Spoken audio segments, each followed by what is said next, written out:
Kuya Jay, prepare na naman ako.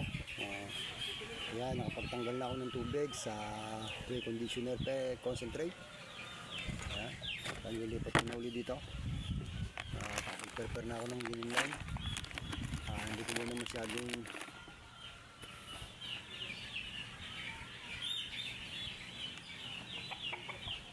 sinunod si Boss Idol Patrick.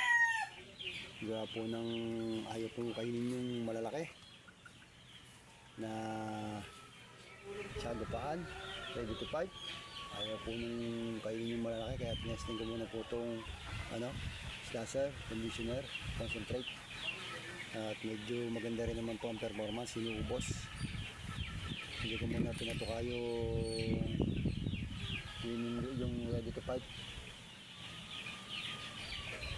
Pahinga ka muna.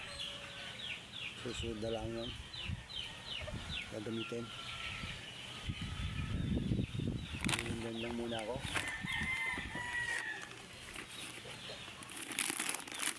Bago magpapainom ako ng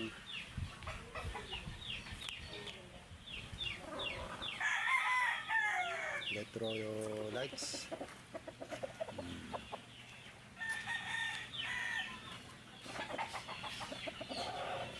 Yan, Selectrogen plus painom ko yan. Bago siyempre magsusubo rin ako ng 350 bukas ng umaga ng Kakuya Jay, ha. Okay, yan. Akin na siyang hahaluin muna. Kukunin ko lang yung dextrose powder at saka wet germ. Yun na lang po ang aking halo. Okay.